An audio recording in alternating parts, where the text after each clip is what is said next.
जिस तरह से बम फेंके जा रहे हैं, गोले फेंके जा रहे हैं और रिहायशी इलाकों को टारगेट किया जा रहा है, उससे कहीं ना कहीं पाकिस्तानी सेना एक तरीके से भारत के खिलाफ अप्रत्यक्ष तौर पर, अपरोक्ष तौर पर एक युद्ध छेड़ा हुआ है। और ये छोटी मोटी एक जंगी इसे कहा जा सकता है जो कि भारत के खिलाफ छेड़ी हुई है पाकिस्तान में। राजीव, हम पाकिस्तान के हर चाल का, हर हरकत का हम लगातार मुंहतोड़ जवाब दे रहे हैं, लेकिन लगता है कि शायद अब इससे कुछ बड़ा करने का वक्त आ गया है। प्रशांत जी, आप चूंकि वहां पर मौजूद हैं, हमारी सेना भी मुंहतोड़ जवाब दे रही है, लेकिन लगता है कि शायद अब कुछ बड़ा करने का वक्त आया है। इतने में पाकिस्तान संभल नहीं रहा है, पाकिस्तान को इससे और करारा जवाब चाहिए। जी बिल्कुल, मैं आज पूरे दिन मिडल सेक्टर के जितने भी पोस्ट हैं उसको पूरा मैंने मौका मुआयना किया, फील्ड में गए और हम एलओसी से महज चंद मीटर की दूरी कहेंगे, हम वहां तक गए थे पूरा। और जिस तरह से नुकसान हुआ है उससे साफ जाहिर हो रहा है कि आर्मी अपनी तरफ से हतोत्साहित है और इसीलिए शायद आज तीनों सेनाध्यक्ष जो है प्रधानमंत्री से मिले, उनको पूरी वास्तविक जानकारी दी है। और सेना का आज मूवमेंट पूरी तौर पे हम देखा जाए तो पूरे मिडल सेक्टर में देखने को मिला था। राजौरी से लेके पुंछ तक में पूरा सेना का मूवमेंट है और पूरी तरह से सेना बॉर्डर्स की तरफ जा रही थी, बड़ी बड़ी गाड़ियां जा रही थी। इससे साफ तौर पर दिख रहा था कि सेना दो हाथ करने के मूड में है और शायद यही होगा कि तीनों सेनाध्यक्षों ने आज अपने प्रधानमंत्री को पूरी ब्रीफिंग दी होगी कि किस तरीके के हालात है एलओसी पर और इंटरनेशनल बॉर्डर दोनों पर। जी बिल्कुल, तो इस वक्त की बड़ी खबर अपने दर्शकों को एक बार फिर से बता दें। कुछ ही मिनट में प्रधानमंत्री नरेंद्र मोदी देश को संबोधित करने वाले हैं।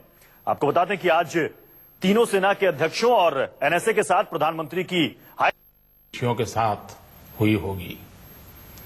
आज आप सभी से कुछ विशेष निवेदन करना चाहता हूं। इस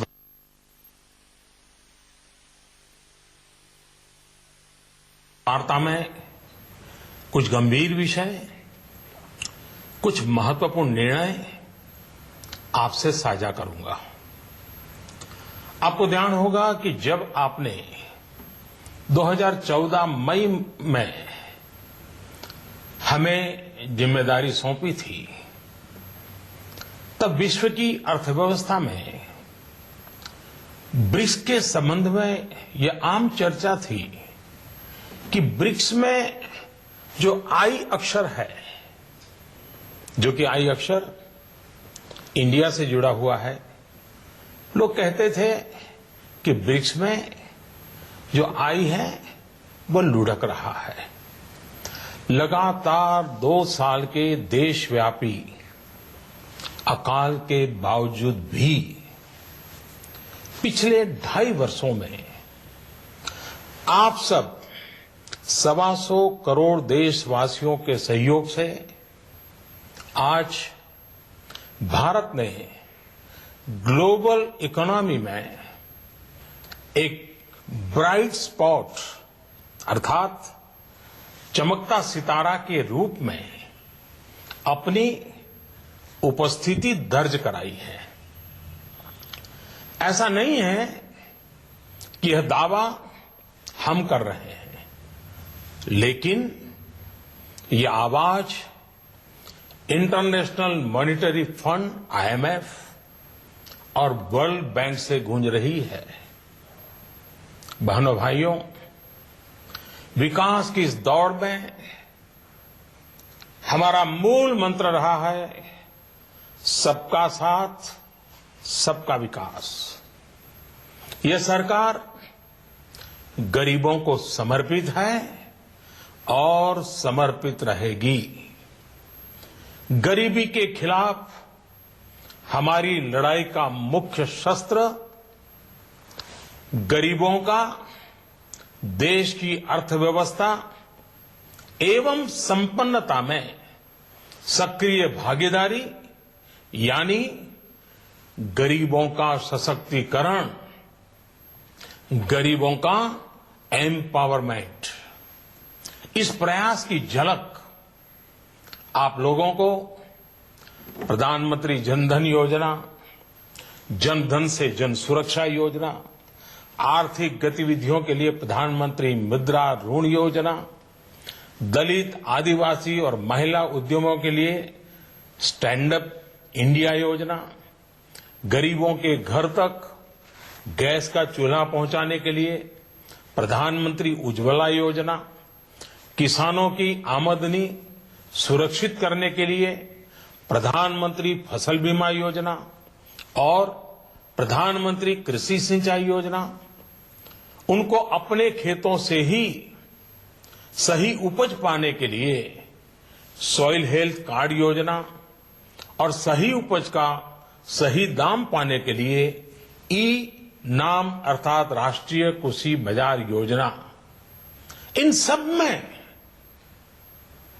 ये साफ नजर आता है कि सरकार गांव गरीब किसान को समर्पित है।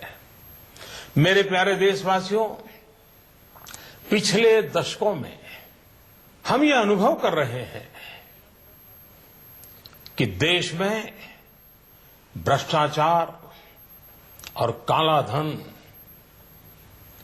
इन बीमारियों ने अपनी जड़ें जमा ली है और देश से गरीबी हटाने में ये भ्रष्टाचार, ये काला धन, ये गोरख धंधे सबसे बड़ी बाधा है।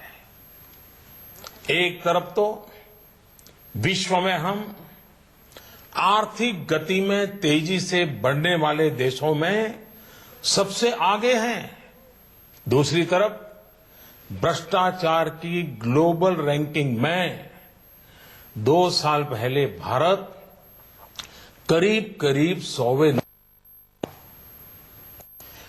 2 वर्षों में अनेक कदम उठाए, ढेर सारे कदम उठाने के बावजूद भी अब हम 76वें नंबर पर पहुंच पाए हैं। यह बात को दर्शाता का है कि भ्रष्टाचार और काले धन का जाल कितने व्यापक रूप में देश में बिछा हुआ है।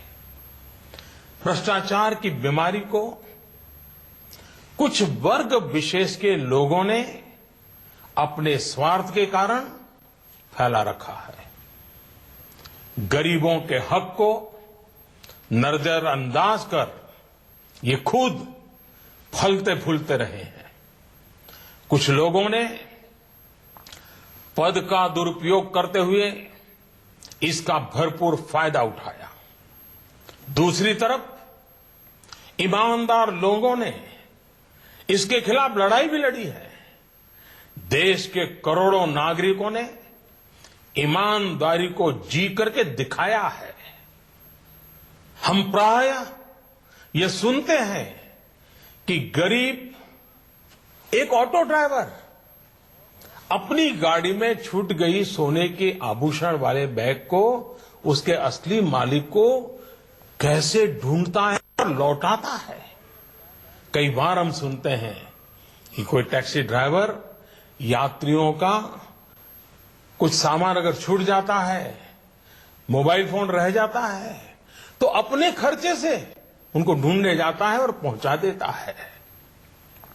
अरे सब्जी बेचने वाला भी, सामान्य दुकानदार भी अगर ग्राहक से गलती से ज्यादा पैसे ले लिए तो उसको भी बुला करके लौटा देता है। मेरे प्यारे देशवासियों, इस बात का ये सबूत है कि हिंदुस्तान का सामान्य से सामान्य नागरिक ईमानदार है। लेकिन मेरे प्यारे देशवासियों, हर देश के विकास के इतिहास में ऐसे क्षण आए हैं जब एक शक्तिशाली और निर्णायक कदम की आवश्यकता महसूस की गई।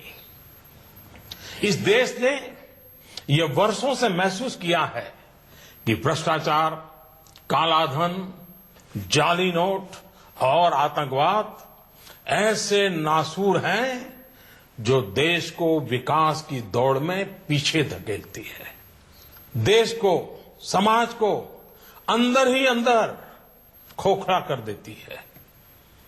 मेरे प्यारे देशवासियों, आतंकवाद की भयानक तो कौन नहीं जानता है। कितने निर्दोष लोगों को मौत के घाट उतार दिया जाता है। लेकिन क्या आपने सोचा है कि इन आतंकियों को पैसा कहां से मुहैया होता है?